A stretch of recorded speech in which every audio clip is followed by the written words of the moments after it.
Desde sus orígenes, el ser humano ha establecido sus asentamientos en torno a corrientes de agua.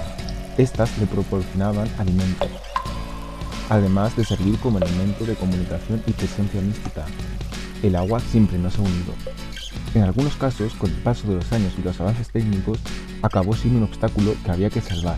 Así surgió la necesidad de construir puentes.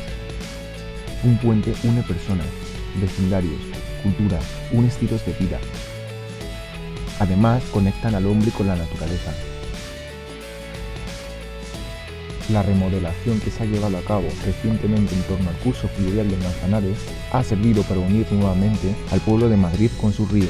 Ha supuesto el soterramiento de la calle 30, dando lugar a la construcción y rehabilitación de puentes que marcan un antes y un después en la vida cotidiana de muchos madrileños. Madrid-Río, principales puentes y pasarelas. Nuestro viaje comienza en el Puente del Matadero. En el interior del puente podemos encontrar el proyecto artístico de Daniel Canogar, Constelaciones. El nombre del puente viene dado por la edificación situada a unos pocos metros, el Centro Cultural Matadero, un antiguo complejo de estilo neomudéjar que antiguamente era utilizado como desolladero. En los últimos años se ha convertido en un sitio referente para el arte contemporáneo. En él se realizan ferias, mercadillos, exposiciones. Un lugar al que no puedes dejar de ir.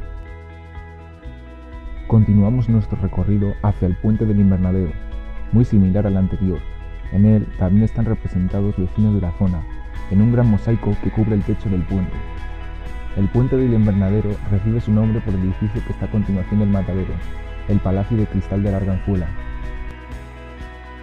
Conforme avanzamos, no podemos dejar atrás las numerosas presas que han sido reconvertidas y renovadas para así poder cuidar la calidad de las aguas y proteger la fauna y flora que habita el río. Seguimos avanzando por el curso del Manzanares, hacia el puente monumental de la Arganzuela. Sus dimensiones son espectaculares. Consta de dos conos helicoidales a base de aros concéntricos que confluyen diagonalmente en una loma artificial. Es una obra del prestigioso arquitecto francés Dominique Perrault, quien ha concebido una escultura puente a modo de un gigantesco tirabuzón. Unos metros más adelante nos encontramos con el Puente de Toledo, uno de los puentes más antiguos de Madrid, con cerca de 300 años y que convive en total armonía con los recién llegados. Esta obra barroca fue realizada por el genial arquitecto Pedro de Rivera. En la parte superior destaca, además de su gran calzada, por las dos hornacinas situadas a ambos lados del puente. También podemos observar la Puerta de Toledo. En 1992 fue declarado bien de interés cultural y se realizaron diversas labores de rehabilitación.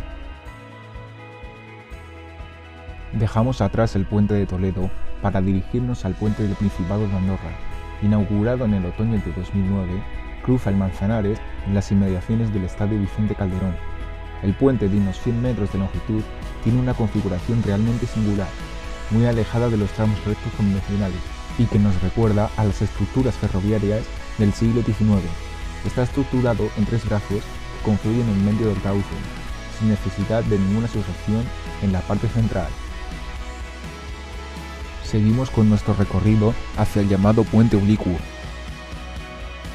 El aspecto actual de este puente, a modo de gran paseo arbolado suspendido sobre el río, nada tiene que ver con el anterior, cuando fue construido como un viaducto más de la M30. Su mayor singularidad es, sin duda, la configuración oblicua que le da el nombre. Unos pocos metros más adelante encontramos el Puente de Segovia. El puente ha sufrido diversas alteraciones a lo largo de sus más de 400 años. Tras ser volado durante la Guerra Civil, se procedió en 1943 a su reconstrucción y remodelación. Llegando al final de nuestro recorrido, encontramos el Puente del Rey. El puente actual es heredero de un proyecto de Juan de Villanueva, puesto en marcha en plena invasión napoleónica. En uno de los laterales se encuentra la entrada principal de la Casa de Campo.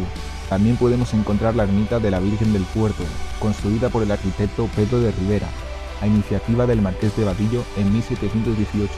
Este puente destaca por estar en las inmediaciones de la antigua Estación del Norte, actualmente reconvertida en centro comercial e intercambiador de transportes.